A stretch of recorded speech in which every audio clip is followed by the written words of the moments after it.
tidak mau muncul tadi.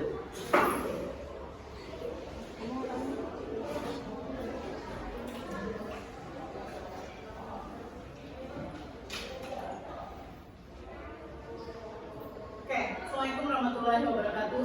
Waalaikumsalam warahmatullahi wabarakatuh. Selamat pagi. Pagi. Selamat pagi. Pagi. Selamat pagi. Pagi. Luar biasa, masih semangat ya. Karena perkuliahan kita tentunya kita laksanakan di pagi-pagi hari. Oke, terima kasih. Setiap masuk perkuliahan, kalian sudah menyiapkan perangkat pembelajaran. Ya, baik. Di pertemuan sebelumnya kita sudah membahas tentang kalimat efektif. Ya, ada yang ingat apa yang dimaksud dengan kalimat efektif atau apa saja yang tertuang dalam kalimat efektif? Ibu boleh minta spidolnya? Oke. Nah, di dalam kalimat efektif tentunya ada beberapa syarat yang harus dipatuhi. Yang pertama, kalimatnya harus terstruktur. Kemudian di dalam kalimat efektif juga tidak boleh menggunakan kalimat yang ambigu, ya. Selain itu hindari penggunaan kalimat yang ataupun penggunaan kata yang mubazir, ya. Tidak boleh juga menggunakan kalimat yang ambigu. Selain itu, dalam pembelajaran kalimat efektif juga harus menentukan diksi yang tepat dalam pemakaian bahasa Indonesia. Nah, tentang kalimat efektif sudah kita bahas pada pertemuan sebelumnya, ya. Jadi hari ini kita melanjutkan materi yang sudah kita bahas pada pertemuan sebelumnya yang sudah berbicara tentang kalimat efektif. Hari ini kita akan membahas tentang satu tahap lebih tinggi dibandingkan kalimat efektif yang disebut dengan apa? Ada yang tahu? Satu tingkat di atas kalimat efektif disebut dengan paragraf. Betul sekali, ya. Oke. Di pertemuan sebelumnya kita juga sudah membahas tentang kalimat.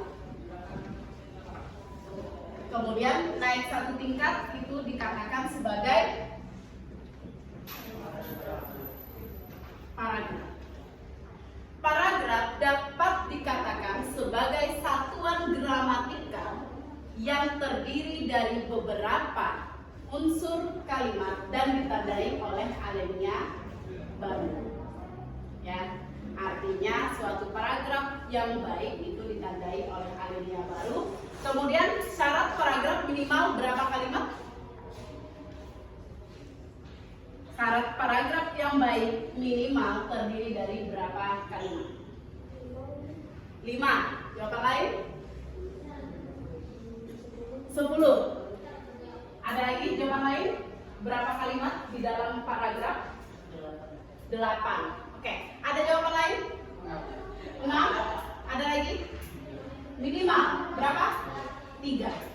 Oke, jawaban yang bervariasi ada 3 kalimat, ada 5, ada 8, ada juga 6 kalimat, ya. Syarat paragraf yang baik minimal 3 kalimat, ya. Minimal 3 kalimat. Oke, kalian pada saat SMA mungkin sudah tidak asing lagi mendengar istilah paragraf karena paragraf ini sudah diajarkan dari SMA, ya.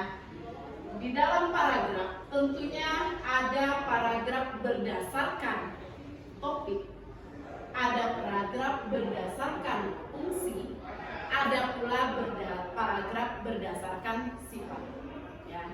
Jadi ada 3 jenis paragraf, ya. Tetapi tentunya yang kita pahami terlebih dahulu itu adalah paragraf berdasarkan topik. Pernah dengar paragraf deduktif? Paragraf deduktif, induktif? Pernah? Oke. Ada paragraf deduktif, induktif, kemudian deduk dan induk serta paragraf penuh dengan topik, ya. Di sini dapat kalian lihat di layarnya. Oke. Ya. Ada paragraf apa? Berdasarkan menemukan kalimat topiknya. Ada paragraf deduktif. Paragraf terdeduktif yang mana ide pokoknya terletak di awal kalimat, ya. Pernah dengar dengan istilah temukan ide pokok, gagasan pokok, pokok pikiran? Pernah? Kalimat utama pada saat SMA? Pernah ya? Berapa menit untuk kalian menjawab satu soal? Berapa?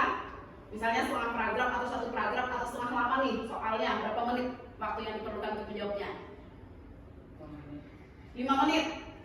Ada yang lebih lama? 3 menit. Berapa lagi? 2 menit. Ada yang lebih sebentar lagi? Ya? Berapa? 7 menit. Oke. Percaya ataupun tidak, ya, bahwasanya ada teknik cara ataupun cara untuk menemukan jawaban yang lebih cepat, ya. Perhatikan, deduktif berarti ide pokoknya ada di awal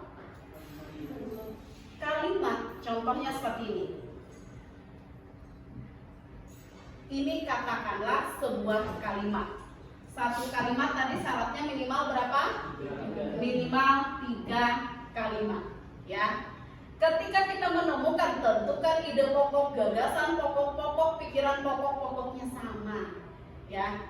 Jadi tidak perlu dibaca kalimat yang bawah. Cukup dilihat kalimat yang pertama. Karena kunci jawabannya berada di kalimat pertama. Berbeda kalau dia kalimat induktif.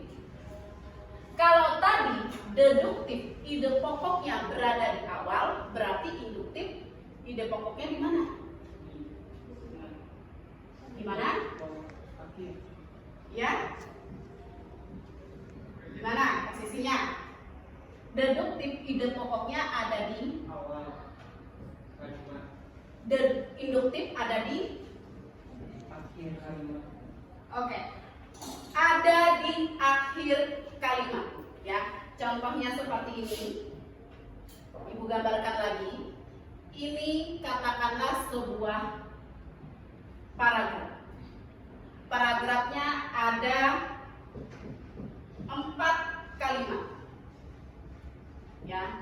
Nah, untuk menemukan jawabannya seperti yang Ibu sampaikan tadi, ketika kita menemukan kalimat, tentukan ide pokok, gagasan pokok, pokok pikiran, tidak perlu dibaca bagian tengah. Ya, cukup dibaca. Kalau dia kunci jawabannya di atas, berarti dia kalimat deduk. Tapi kalau dia kunci jawabannya berada di akhir, berarti dia tergolong dalam paragraf induktif. Ya, jadi ada paragraf deduktif dan paragraf induktif. Ya. Selain paragraf induktif, paragraf apa lagi? Paragraf deduk dan induk.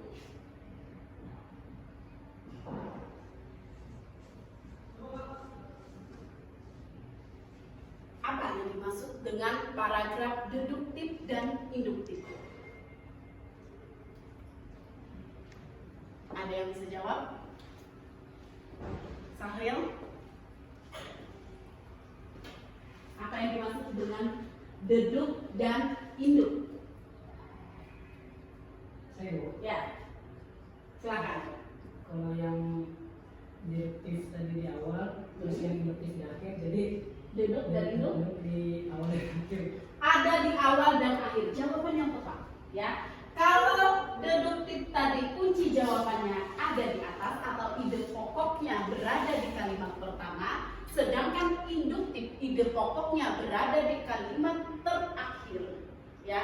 Deduk dan induk gabungan dari keduanya, ya. Intinya kunci jawabannya bisa jadi berada di awal, bisa jadi berada di akhir.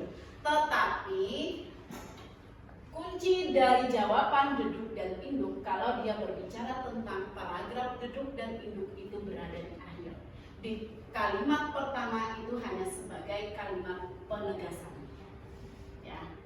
Kemudian paragraf berdasarkan posisi kalimat topiknya, apalagi selain 3 yang sudah Ibu sebutkan, apalagi kalimat penuh topik.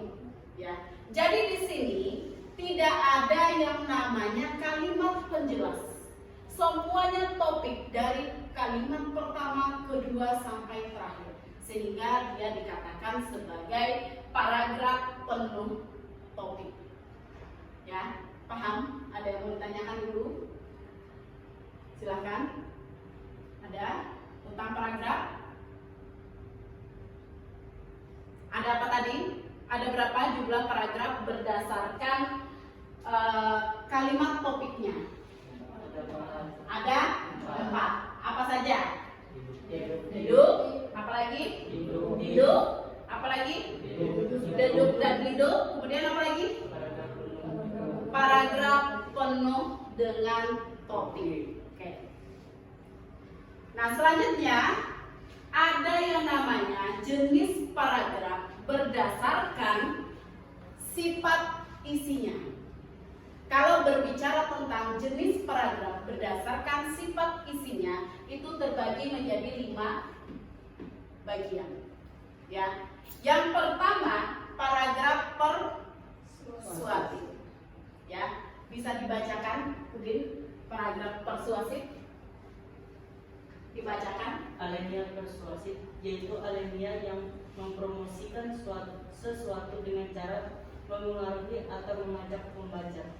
Paragraf persuasif merupakan suatu paragraf yang mempromosikan sesuatu, mengajak ya si pendengar ataupun si pembaca untuk tertarik dengan apa yang kita sampaikan. Contohnya apa? Dalam paragraf persuasif, contohnya misalnya papan pengumuman, atau pernah lihat televisi? Apa yang biasanya kalau di sela-sela iklan itu, di sela-sela sinetron ada iklan, ya. Iklan salah satu paragraf persuasif yang menawarkan kepada konsumen agar tertarik membeli ataupun mengkonsumsi produk yang kita tawarkan. Ya. Kemudian yang kedua paragraf apa? Paragraf argumentatif yang dikatakan sebagai paragraf yang berusaha mendeskripsikan ataupun mengilustrasikan sesuatu. Ya. Oke, boleh dikat dulu. Dipotong dulu. Sebentar.